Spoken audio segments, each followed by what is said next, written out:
Good morning everybody, সবাই কেমন আছেন? নতুন একটা ব্লগে তোমাদের অনেক স্বাগত। তো কালকে রাতে তো বিয়ে বাড়ি ছিল, অনেক রাতে এসেছি বলতে আমরা এখন পাশে এক কাকিমাদের বাড়িতে আছি, মানে আমার কাকাদের বাড়িতে আছি।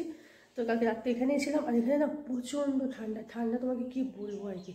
আমাদের ওইদিকে এত ঠান্ডা পড়েনি, কিন্তু এইদিকে গ্রামের সাইড তো প্রচণ্ড ঠান্ডা। আর কালকে আমরা নিচেই শুয়েছিলাম, ঘরগুলো নতুন হয়েছে আর কি। তো এই যে লাগেজ ফাগেজ সব আছে, এখন যাচ্ছি হলো বিয়ে বাড়িতে। তো চলো বিয়ে বাড়িতে যাক। এখানে দুটো বাড়ির পরেরই বিয়ে বাড়ি, তো আমার নিজের কাকা শ্বশুরের বাড়ি। তো চলো যাই, গিয়ে দেখি কে কী করছে, ঠিক আছে? চলো। তো সকাল সকাল গ্রামের পরিবেশটা অন্যরকম। তো এই যে দেখো চারিদিকে মাটির ঘর ঠিক না, মানে টিনের ঘর আর কি। আর এখন সবারই আস্তে আস্তে পাকা ঘর হয়ে যাচ্ছে।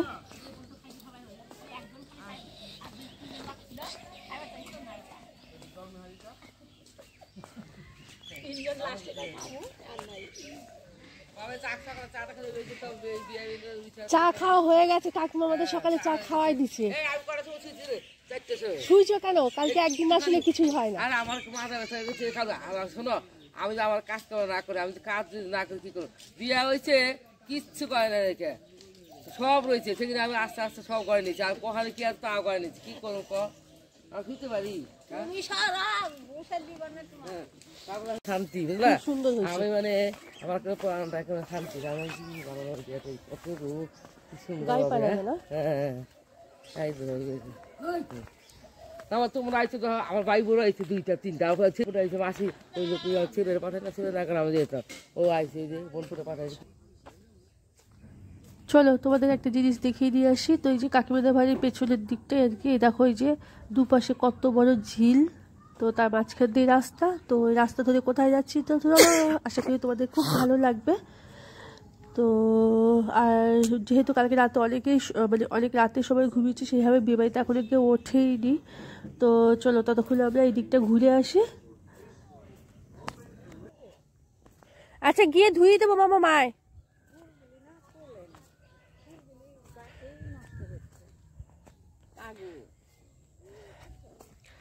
তো যাচ্ছি সকালবেলা আমরা এখন ফুল দেখতে। তো চলো।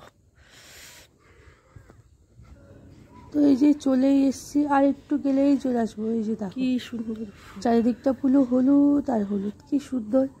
ঠিক আছে, দেখে না মনটা এমনি ভালো হয়ে যাবে। যত মন খারাপ আছে সব এমনি এখানে আসলে পুরো একদম কি বলবো আর কি, এত ভালো লাগছে দেখে। ক্যামেরা হয়তো অতটা মানে জাস্টিফাই হচ্ছে না, সামনে থেকে দেখলে যা লাগবে না তুমি ভাবতে পারবে না কি। সেখানে সারা মানে গাছ, সেখানটায় ঘাসের ওপর শিশির পড়ে আছে।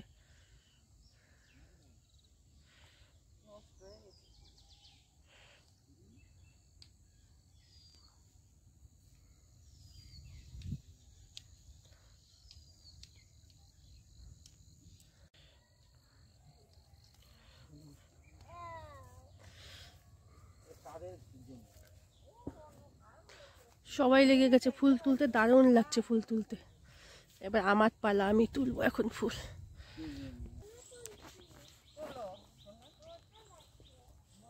আর সকালবেলা তো পুরো ঘাসগুলো না ভেজা আর কি, ঠিক আছে, মানে মাটিতে যে ঘাসগুলো সেগুলো তো শিশির পড়েছে, আর এই পুরো ফুল গাছগুলো ভেজা। তুমি যদি যাও না তোমার পুরো জামা কাপড় ভিজে যাবে আর কি, ঠিক আছে। তো এই দেখো কি সুন্দর, কি অপূর্ব দৃশ্য, ঠিক আছে, দারুণ একদম। ঠিক আছে, এইগুলো গ্রামে আসলেই উপভোগ করা যায়, আমাদের শহরে তো এরকম দৃশ্য দেখা যায় না। এত সুন্দর ফুল, মন ভরে যাচ্ছে, মনে হচ্ছে সবই একবারে তুলে দিই, কিন্তু সেটা কখনোই পসিবল না। তো এই যে দেখো, তো আশা করি তো দেখে তোমাদেরও তুলতে ইচ্ছা করছে। এটা তো পুরো একটাই মাঠ, কিন্তু আরও যদি ওইদিকে মাঠে যায় না তাহলে পুরো সারা মাঠ জুড়েই শুধু ফুলের গাছ। এখন যেহেতু শীতকাল, গাঁদা ফুলের চাষ হয়, রজনীগন্ধার চাষ হয়। আমি আবার কখনো আসলে তোমাদের অবশ্যই দেখাবো। যেহেতু বিয়ে বাড়িতে এসেছি, সেরকম ওই যে দূরের মাঠে আর যাওয়া হলো না। তো বাড়ির সামনেই মাঠটা ছিল, তো সেখানে একটু দেখিয়ে দিলাম, দারুণ লাগছে। ঠিক আছে, এরকম অভিজ্ঞতা আশা করি অনেকেরই হয় না আর কি।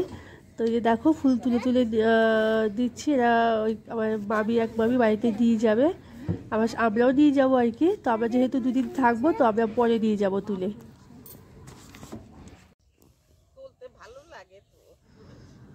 তো ফুল তোলা তো আর শেষ হচ্ছে না, যত তুলছি ততই মনে হচ্ছে আরও তুলে যাই আরও তুলে যাই। তো ওই যে গ্রামের চারদিকটা দেখো পুরো সবুজ আর সবুজ, মনটা না এমনিই ভালো হয়ে যায় আর কি। গাছের সব চলে গেছে। তো সবাই মিলে ফুল তুলে আসলাম, ঠিক আছে। তো এরকম একটা এক্সপিরিয়েন্স, দারুণ মজা আর কি, গ্রামে আসলে এই সমস্ত হয়। দেখেছো কত ফুল ফুটেছে, গাঁদা ফুল। এখানে তো শুধু একটাই মাঠ ছিল, আর ওইদিকে গেলে আরও অনেক মাঠ আর কি। তো চলো এবার বাড়ি যাওয়া যাক। তো দেখি সবাই কি করছে। চলো নেক্সট পার্টটা আবার পরের ব্লগে দেখাবো, ছোটো ছোটো পার্টে দেখাচ্ছি, আশা করি তোমাদের দেখতে ভালো লাগবে। তো এরপরে আবার একটা ব্লগ আসছে, সেটা